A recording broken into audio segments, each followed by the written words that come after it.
Беҙҙең өйҙөң йәме. Мостай Кәрим. 4-нсе бүлек. Беҙҙең атайҙы күрмәнегеҙме? Бер аҙҙан һуң тағы ла байрам булды. Был үҙенә башҡа бер байрам ине. Һуғыш бөттө! Беҙ еңдек! Тинеләр ҙурҙар. Халыҡ тағы ла клуб янына йыйылды ул көндө. Беҙ ҙә Мараттар, Фәһимәләр менән шунда барҙык. Беҙҙең оста торған матур уҡытыусы апай һүҙ һөйләне. Әбейҙәр ҙә, апайҙар ҙа үҙҙәре көләләр, үҙҙәре илайҙар. Улар ниңә илайҙар, Мансур бабай, тип һорайым мин. Шатлыҡ йәштәре, балам, улар татлы йәштәр, ти ул. Шулай тигәс, минең дә илағым килеп китә. Ләкин түҙәм, сөнки минең кеүектәрҙән берәү ҙә иламай. Ундай татлы йәштәр апайҙар менән әбейҙәрҙә генә булалыр.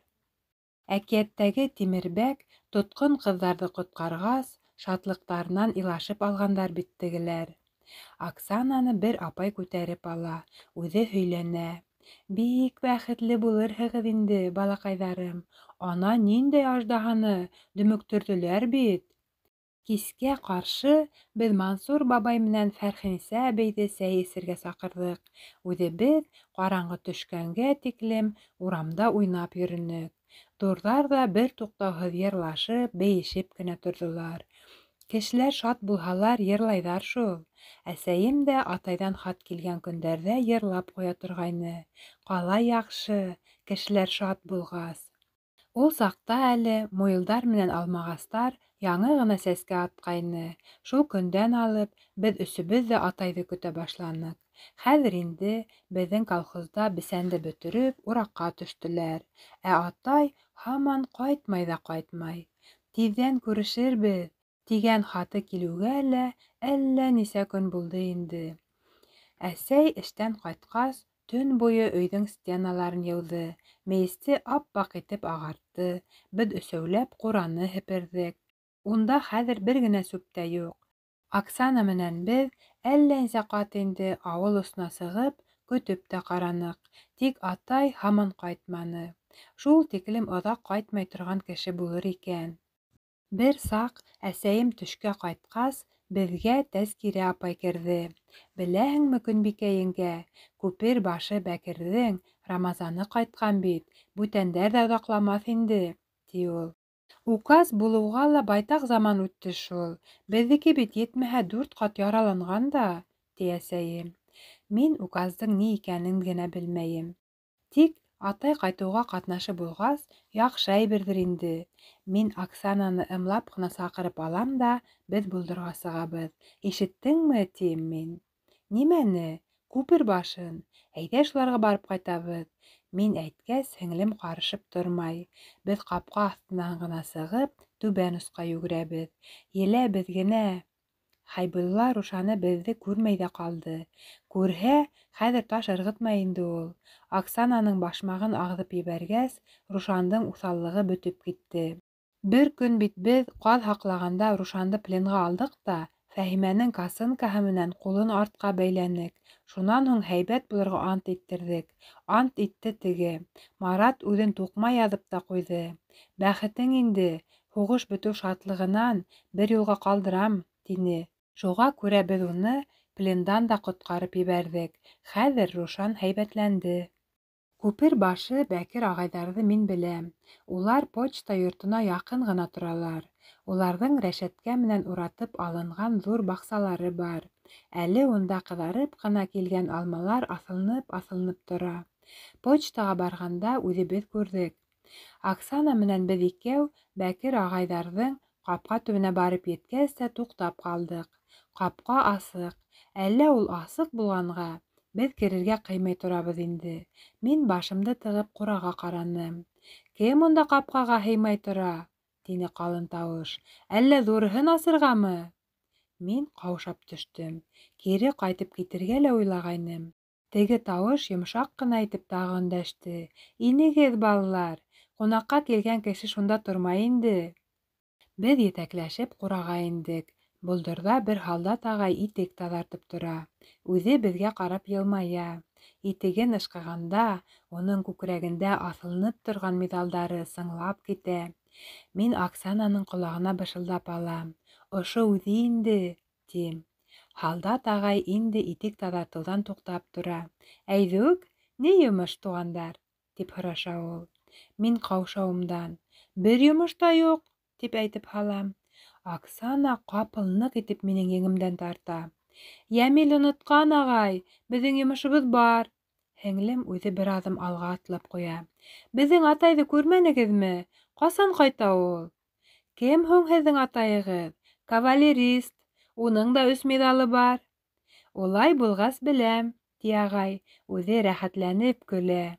Фашисты еңгәнгә шулай шатланалыр инде. Тик ҡайтҡан саҡта ғына күрә алманым шул.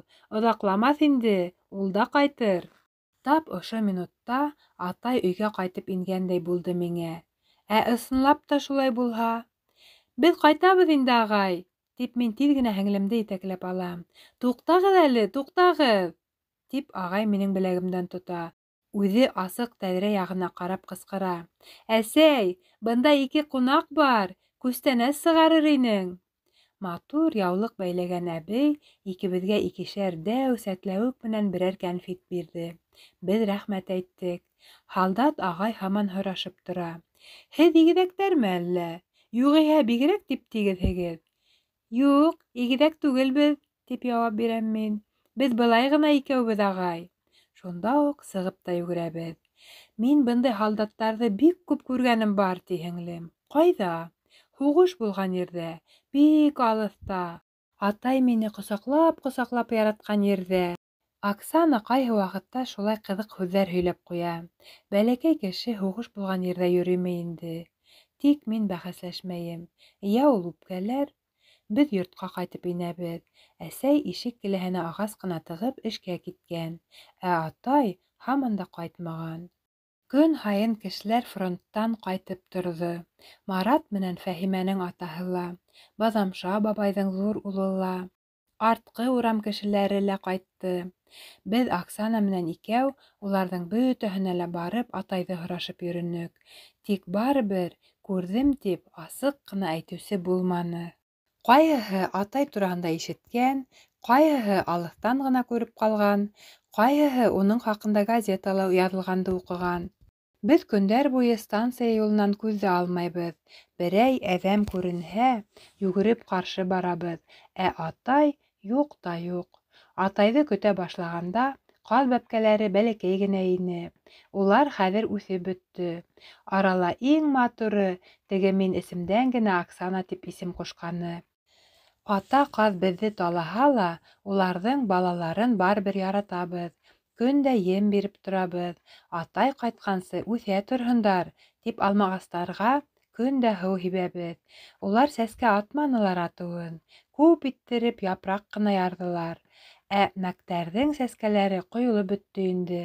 Бына ни тиклем ваҡыт үтеп китте. Беҙҙең башмаҡтарыбыҙ ғына шул көйө тора. Уларҙы беҙ кеймәйбеҙ, атай ҡайтыуға һаҡлайбыҙ. Кис ятҡан һайын атайҙың һүрәтенә ҡарайбыҙ. Оксана ҡулдары менән уны үҙенә саҡыра. Ҡайт инде, атай, ҡайт, ти. Беҙҙең атай дошманды иң алыҫҡа тиклем ҡыуып барғандыр. Шуның өсөн тиҙ генә ҡайта алмайҙыр. Эйе бит, Оксана? Һеңлем эйе тип иҫнәп ала ла, шунда уҡ йоҡлап китә. Тиҙерәк иртә булһын ине лә, атай ҡайтһын ине, тип уйлайым кис һайын. Беҙгә ҡарап, әсәй йыш ҡына көрһөнөп ҡуя. Төш тә, өн дә. Өндә һүрәттәр һөйләшмәй бит, ә төштә улар һөйләшәләр ҙә, көләләр ҙә. Мин һүрәт тураһында төш күреп ятам. Бына, имеш, атайҙың карауат өҫтөндә эленеп торған һүрәте стена буйлап шыуып ҡына минең янға төштө. Үҙенең аяҡтары ла, ҡулдары ла бар. Ауыҙ ситтәренән аҫылынып төшкән мыйығы ҡыймылдап тора. Күкрәгендәге миҙалдары сыңлап китә. Ул шундай асыҡ итеп йылмая. Уның күҙҙәренән сәселеп торған яҡтылыҡҡа минең күҙҙәрем сағыла. Һүрәт үҙе кем менәндер мығырлап ҡына һөйләшә лә төҫлө. Мин күҙҙәремде асмаҡсы итәм. Тик ниңәлер улар башта тиҙ генә асылмайҙар. Өндәшергә итһәм, тауышым сыҡмай. Ҡалай әкәмәт төш күрәм мин. Ҡапыл күҙҙәрем үҙҙәре асылып китә. Өй эсе шундай яҡты. Ҡояш тап Оксана менән миңә ҡарап тора. Ә һүрәт нишләптер икәү булып китә. Береһе элеккесә стенала элеүле тора, икенсеһе тереһе һаман минең янда баҫып ҡала. Ҡапыл ул мине күтәреп алып күкрәгенә ҡыҫа. Мин инде бөтөнләй уянып китәм. Беҙҙең янға әсәй ҙә йүгереп килә. Әсәй йыш-йыш итеп ниҙер әйтә. Мин уның һүҙҙәрен аңламайым. Үҙем башымды атайҙың иңбашына һалып, уның биттәренән һыйпайым. «Атай!» тип ҡысҡырып ебәрәм. «Ниңә шул тиклем оҙаҡ ҡайтмай торҙоң, атай?» Атай мине күтәреп тора. Мин Оксанаға ҡарайым. Ул ниҙәндер һиҫкәнеп тороп ултыра. Атай шунда уҡ икенсе ҡулы менән һеңлемде күтәреп ала. «Бына, ҡыҙым да уянды. Таныйһыңмы мине, ҡыҙым?» Оксана көлөп ебәрә лә атайҙы үбеп ала, ә мин уны үбергә лә оноттом. «Атай!» ти һеңлем, «беҙ һине көттөк тә көттөк. Һеҙ көткән өсөн дә иҫән-һау йөрөп ҡайттым бит инде. Бәхетегеҙ бар икән, балалар!» ти атай. Үҙе икебеҙҙе лә күтәргән көйө һандыҡ өҫтөнә барып ултыра. Мин уның миҙалдарын һанап ҡарайым. 1, 2, 3, 4, 5. Тик күлдәгенең һул кеҫәһе өҫтөндәге 2 һары, 2 ҡыҙыл таҫманың ғына ни икәнен ул саҡта белмәйем. Ә хәҙер беләм. Улмы? Ул беҙҙең атай 4 тапҡыр яраланып, 4 тапҡыр һауыҡҡан тигән һүҙ. Беҙ һандыҡ өҫтөндә ошолай бик оҙаҡ ултырҙыҡ. Оксана ҡайтҡанда ла беҙгә кеше бик күп килгәйне бит. Был юлы тағы ла күберәк килде. Ҡайһылары атай менән 2 ҡуллап күрешә, ҡайһылары 1 ҡуллап күрешә. Әбей кешеләр уның арҡаһынан да һөйөп ала. Мансур бабай ҙа инеп әҙерәк ултырып китте. «Изге эш башҡарып ҡайттығыҙ. Бик ҙур рәхмәт инде», ти ул. «Емерелгәне төҙәлер, туҙғаны яңырыр. Тик ана етемдәр генә бик ҡыҙғаныс». Атай тәрән көрһөнөп ҡуя. Мансур бабай шунда уҡ икенсе нәмә һөйләй башлай. «Беҙгә лә ҡыйын булды. Иллә-мәгәр бирешмәнек. Бер ниндәй эш тә ҡарышып торманы. Үҙең дә күрерһең». Беҙҙең кеүектәрҙән иң элек Марат менән Фәһимә килеп етте. Улар был юлы әллә ниңә ишек яңағына һөйәлделәр ҙә ҡаттылар. «Уҙығыҙ, түргә уҙығыҙ», тиһәк тә урындарынан ҡуҙғалманылар. Беләм инде, улар атайымдан оялалар. Заман бөтәһенән дә аҙаҡ килде. Тик ул ишек төбөндә туҡтап торманы. Туп-тура атайға килеп һыйынды. Атайым Заманды күтәреп алды. Ә теге атайҙың муйынынан ҡосаҡланы ла үбергә тотондо. Беҙ аптырап ҡарап торабыҙ. «Иң һағынған кеше бына кем икән?» ти атай. «Мылтығың булһа, ат әле, ағай», ти Заман. «Бында фашист юҡ. Һин төйлөгәнгә ат, ул бөгөн бер ҙур себеште урлап китте». Бөтә өй эсе геү килеп көлөп ебәрә. Заман һаман үҙенекен һораша. «Ҡылысыңды күрһәт әле миңә». «Ҡылысты алып ҡайтманым шул, балаҡай. Бына ҡалаға барғас, мин һиңә бәләкәс ҡылыс һатып алырмын, йәме?» «Ярар, бәләкәс булһа ла», тип Заман атайҙың ҡосағынан шыуып төшә. Үҙ өлөшөнә тейгән күстәнәсте алғас та сығып уҡ йүгерә. Марат менән Фәһимә беҙҙе уйнарға саҡыралар. Беҙ атайҙың бер үҙен генә ҡалдырып барыбер сығып китмәйбеҙ. Әсәйем ул көндө эшкә барманы. Кискә тиклем мейес янында төрлө тәмле нәмәләр бешереп йөрөнө. Беҙ һәр ваҡыт атайға һыйынып ҡына торҙоҡ. Әсәй ҙә беҙҙең янға килгеләп китә. Ул бер атайға, бер Оксанаға, бер миңә ҡарай. Үҙе өҙлөкһөҙ йылмая. Һөйләгәндә һүҙҙәре лә сулпы сылтырауы кеүек матур булып сыға. Әсәйемдең янып торған ал йөҙөндә ниндәйҙер нур балҡыған төҫлө тойола. Эйе, мин күреп торам. Ул нурҙар әсәйемдең күҙҙәренән бөркөлөп сығалар ҙа йөҙөнә таралалар. Бер уның йөҙөнә генә түгел, бөтә өйгә, бөтә урамға тарала ул нурҙар. Теге саҡта арҡаһына тоҡ аҫып, ҡалын аҡ шәлен ябынып, ҡышҡы төндө алыҫ ҡалаға киткән әсәйгә бер ҙә оҡшамаған ул бөгөн, ә үҙе шул уҡ беҙҙең әсәй. Төштән һуң Тимертауҙағы өләсәй ҙә килеп етте. Беҙ уның ҡапҡанан ингәнен күреп, йүгереп ҡаршы сыҡтык. «Һай, зирәктәрем!» — ти өләсәй. Үҙе икебеҙҙе лә етәкләп, йүгерә-атлай өйгә инеп китә. Беҙ был юлы уның камзул кеҫәһен дә аҡтарманыҡ. Өләсәй үҙе атайымды һөйә, үҙе аҡрын ғына илай. Беләһеңме, Оксана, өләсәйҙең күҙенән йәш сыҡҡан йәштәр шатлыҡ йәштәре, татлы йәштәр улар, тим мин. Ә һин ҡайҙан беләһең? Мансур бабай әйтте. Саҡ ҡына ла бирешмәгәнһең бит, инәй. Тимертауҙыҡы булғас та, әллә тимер кешеһең инде, ти атай өләсәйгә. Тимер ҙә тутыға, балаҡай. Был ауыр заманда тимерҙән дә ныҡ булырға кәрәк ине шул. Мин пырхылдап көлөп ебәрәм. Ниңә көләһең? Тип һорай Оксана. Өләсәйҙең ҡулдары йоп-йомшаҡ, үҙе тимерҙән дә ныҡ, имеш. Минең өләсәйҙән көлөүем Оксанаға оҡшамай. Ул ҡашын йыйырып ҡуя. Төшкө сәйҙе эсеп бөткәс, атай ҡайышын быуҙы, пилоткаһын кейҙе. «Әсәһе», — тине ул, — «беҙ балалар менән бергәләп яландарҙы ураштырып ҡайтмаҡсыбыҙ. Иҫән ҡайтһам, арҡамдағы тоҡсайымды ла һалмай, яландарҙы, туғайҙарҙы урап сығырмын тигән һүҙем бар ине. Әллә беҙҙең менән үҙең дә бараһыңмы? Был юлы үҙегеҙ генә йөрөп ҡайтығыҙ, бер ҙә генә бушамайым шул», — ти әсәй. Үҙе Оксана менән минең ялан аяҡҡа ҡарай. «Ә һеҙ нишләп башмаҡтарығыҙҙы кеймәнегеҙ?» «Бына һиңә кәрәк булһа». Атай ҡайтҡас, башмаҡтарҙы бөтөнләй онотҡанбыҙ. Мин шунда уҡ карауат аҫтына тәгәрәп инеп китәм дә башмаҡтың дүртеһен бер юлы алып сығам. «Бына, атай, өләсәйҙең бүләге, ҡыҙыл суҡлы башмаҡтар», — тим мин.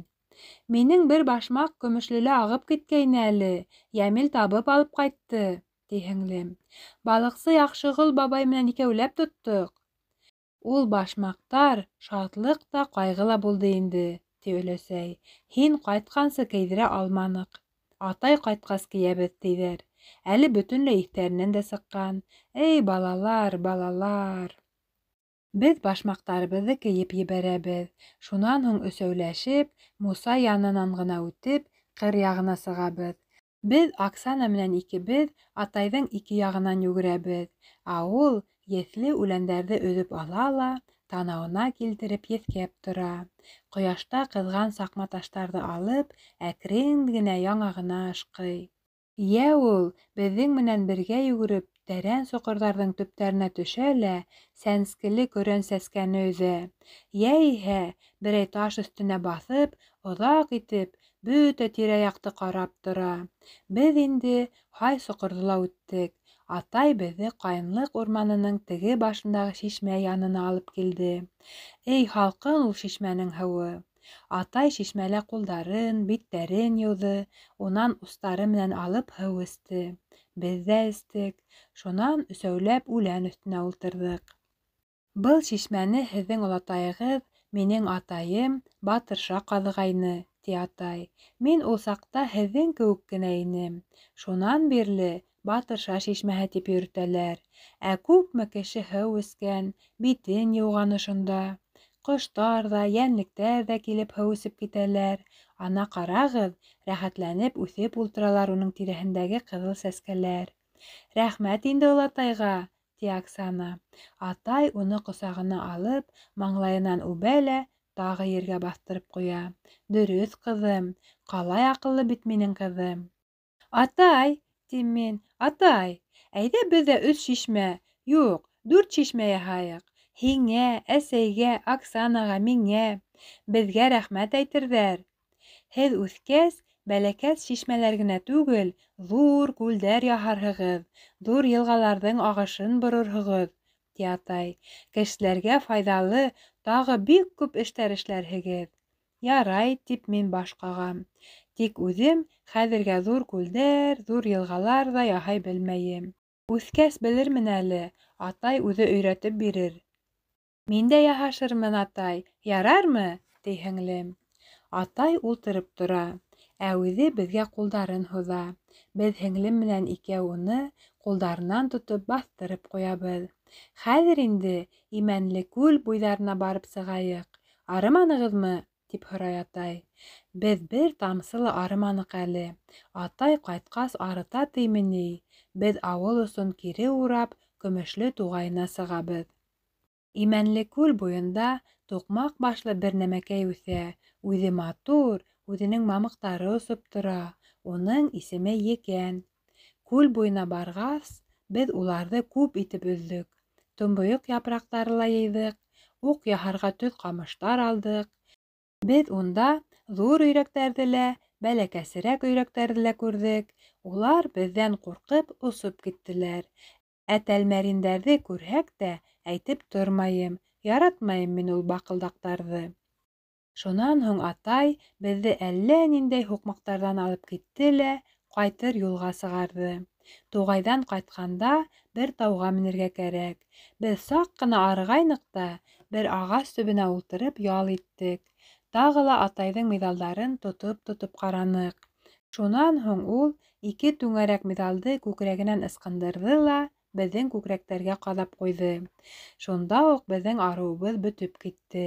Һуғышта миҙал алғас, атайҙың арыуы ла шулай бөткәндер әле. Бына ҡалай яҡшы бит ул миҙал. Тауҙы инде беҙ шәп итеп мендек. Иң бейеккә еткәс, атай тағы туҡталды.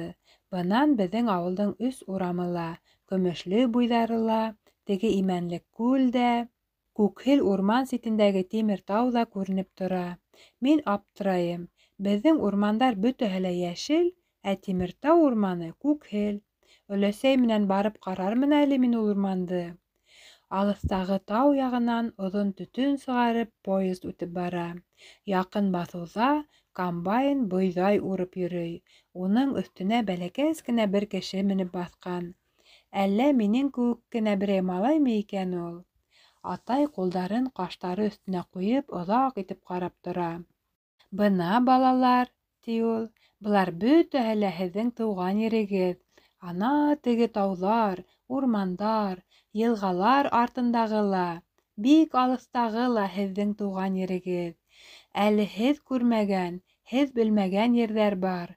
Әнә шул ерҙәрҙән дә ҡыуып ебәрҙек беҙ фашистарҙы. Аңлайһығыҙмы? Беҙ бөтәһен үк төшөнөп бөтмәйбеҙ, тик атайҙың бик яҡшы һүҙҙәр һөйләгәнен аңлайбыҙ. Ә үҫкәс, атай һуғышып йөрөгән яҡтарҙы ла барып күрербеҙ ҙә, бөтәһен дә аңлап ҡайтырбыҙ. Ә һағыныуҙың ни икәнен беләһегеҙме? Ти атай. Нимә һуң ул? Һеҙҙең мине күргегеҙ килдеме? Эй, оҙаҡ торҙоң, атай, беҙ илап бөттөк, тип Оксана уны ҡосаҡлап ала. Бына минең дә шулай һеҙҙе лә, ошо урмандарҙы ла, шишмәләрҙе лә, юлдарҙы ла күргем килде. Ә һин иланыңмы, атай? Тип һораша һеңлем. Юҡ, ҡыҙым, илауын иламаным, илағым килһә лә түҙҙем. Ә ниңә түҙҙең? Оксана шуны ла белмәй. Һалдат кеше илап тормаҫ инде. Беҙҙең арттан һаҡалы бер ағай килеп етте. Һау ғына ҡайттыңмы? Иҫән генәме? Йорт-ер именме, туған? Сәхрәгә сыҡтыңмы? Ярай, бик һәйбәт, күркәм эш, һағындыртҡандыр шул. Эйе, ярай, бик һәйбәт, тип һөйләргә тотондо. Үҙе атайҙың ҡулын тотҡан да ебәрмәй. Атай ниҙер әйтергә теләп ауыҙын асҡайны, теге ағай уның һүҙен дә тыңламай, йәнә һөйләп алып китте. Ниңә шунда бер сыҡҡас, беҙҙең йәшелсә бригадаһы яғына ла барып етмәнең? Ҡарбуз менән һыйлар инек. Эйе, помидорҙар ҡотороп уңды быйыл. Бына һис арттырыу булмаҫ. Ҡуш йоҙроҡтан һис ҡайтыш түгел. Балаларыңды ла алып төш. Ҡалай үҫкәндәр икән. Ту, күҙ теймәһен. Ҡабаҡтар мискә урынына тәгәрәп яталар. Носилка менән ташырға тура килер инде. Бар, яраймы? Тине ул. Үҙе шәп-шәп атлап китеп үк барҙы. Был ағайҙың аяҡ атлауына күҙ ҙә йәрмәй. Үҙе бәләкәй генә, үҙе ҡалайыраҡ шәп йөрөй. Эше күптер инде. Атай уның артынан йылмайып ҡарап ҡала. Һаман да шул йән түҙмәҫ Гәрәй икәнһең, ти ул теге ағай тураһында. Беҙ ҡайтырға ҡуҙғалабыҙ. Йән түҙмәҫ Гәрәй ағай ҡапыл кире боролоп беҙгә ҡаршы йүгереп килә. «Ғәйепкә алма, туған», — ти ул. «Ниндәйерәк эшкә тотонмаҡсыһың? Ағынамы, ҡараһынамы тигәндәй. Әгәр ашығыс тимәһәң, минең бригадала бик һәйбәт аҡлы-ҡаралы бер эш бар. Ҡалаға емеш һатыуҙы юлға һалып ебәрер инең, эйе?» «Һин дә ғәйепкә алма, Гәрәй ағай. Мин шул ат тирәһенә барырмын тип торам». «Биғәйбә», — ти Гәрәй ағай, «үҙең беләһең». Ул яңынан беҙҙе артта ҡалдырып китә. Беҙ урам башына килеп етәбеҙ. Ситтән 4-нсе анау өй беҙҙеке инде. Бына күрҙегеҙме инде, 4-нсе алмағастың да эйәһе булды. Атайҙы әйтәм. Мин өләсәйҙе иҫәпкә индермәйем. Ул бит Тимертауҙан ҡунаҡҡа ғына килеп йөрөй. «Ни өсөн мине иҫәпкә индермәйһең?» тип асыуланмай ул беҙҙең өләсәй. «Ниңә? Ҡунаҡ булып тороу яҡшы түгелме ни?» Мин бөтәбеҙ тураһында ла һөйләп бөтмәнем әле. Тик һеҙ ашыҡмағыҙ. Бер һөйләй башлағас, мин туҡталып ҡала торған малай түгел. Үҙебеҙҙең өй, бигерәк тә һеңлем, тураһында һөйләргә мин бик яратам. Тик һүҙемә ҡолаҡ һалыусы ғына булһын. Һеҙ ҙә, бер тыңлай башлағас, ярты юлда туҡталып ҡалмағыҙ. Ярым-ярты эш эшләп йөрөү ирлек түгел, ти Мансур бабай бер көн соҡор буйы Заһитҡа. Заһиты ла бит ярты баҡсаһын кәртәләгән, яртыһын кәртәләмәгән. Беҙ тиҙҙән мәктәпкә барасаҡбыҙ. Атай ҡайтҡас, мин 8-гә сыҡтым, ә Оксана һаман 7 менән бара. «Балаларға һабаҡҡа төшөргә кәрәктер бит инде быйыл», — тине атай бер көндө иртән, аттар янынан ҡайтҡас. «Үҙҙәре бер ҙә һүҙ ҡуҙғатмайҙар бит әле. Әллә уҡығылары килмәй инде», — ти әсәй. «Беләм инде, ул шаяртып ҡына шулай әйтә». Ҡапыл шул ваҡыт әсәй ҡыш көнө ебәргән теге телеграмма минең хәтеремә килеп төшә. Өләсәй менән Мансур бабайҙың яҙыуҙы танымай торғандарын, Мәхмүттең эре генә ҡыланып уҡып төшөндөргәндәрен уйлайым. Әсәй уларҙы белмәй шул, ә мин беләм. Белһә, ул шулай шаяртып тормаҫ та ине. «Беҙҙең уҡығыбыҙ бик килә, әсәй», — ти һеңлем. «Сентябрь булғас та, эй, күмәк китербеҙ мәктәпкә». Ә мин һаман өндәшмәйем. Теге телеграмманы уйлап ултырам. «Һин һуң, Йәмил, ҡалайыраҡ уйлайһың?» Быны атай һорай. «Ҡалай уйлайым», ти мин. «Һәйбәт уйлайым». «Һәйбәт уйлайым, атай», тим мин ҡысҡырып. «Сентябрь ғына тиҙерәк булһын». Мәктәп тураһында башҡаса һөйләшмәйҙәр. Атай менән әсәй эшкә киткәс тә, беҙ икебеҙ болдорға сығып ултырабыҙ. Артҡы урамдың теге осондағы ҙур аҡ мәктәп беҙгә күренеп тора. Сентябрь булғас, беҙ Оксана менән икәү китаптарыбыҙҙы күтәреп, ошо болдорҙан төшөрбөҙ. Унан урамға сығырбыҙ ҙа, анау юл менән китербеҙ. Шунан мәктәпкә лә барып етербеҙ. Беҙ унда яҙыу ҙа яҙырбыҙ, һүрәттәр ҙә төшөрөрбөҙ. Мин сәскә төшөрөрмөн, яраймы, Йәмил? Ә мин ат та мылтыҡ. Матур йырҙар йырларбыҙ, һин башларһың, йәме? Уҡытыусы апай башлаһын. Тап ошо ваҡытта үҙемдең йырлағым килеп китә. Алыҫтағы аҡ мәктәпте, уның тәҙрәләрен, мәктәп янындағы ҙур ағастарҙы, ағастар янынан үткән юлды күреп торһағыҙ, уның өҫтәүенә шул юлдан үҙегеҙҙең барасағығыҙҙы уйлаһағыҙ, һеҙҙең дә йырлағығыҙ килер ине. Мин йырҙы башлап ебәрәм. Тау башында аҡ мәктәп, беҙ барырбыҙ күмәкләп. Һеңлем ялт итеп миңә әйләнеп ҡарай. Ул үҙенең зәңгәр күҙҙәрен ҡыҫа төшөп, шунда уҡ йырға ҡушыла. Беҙҙең аяҡтарыбыҙ ҙа тик кенә тормайҙар. Йыр ыңғайына бәүелергә тотоналар. Китаптары шау-һүрәт, мәктәп, һин беҙҙе өйрәт, уҡырға, яҙырға, һүрәттәр яһарға. Беҙҙең ҡапҡа аҫтынан Фәһимә үрелеп ҡарай. Беҙ йырҙан туҡтайбыҙ. Шул арала Марат ҡоймаға менеп үк атлана. Фәһимә беҙҙе күргәс йүгереп килә.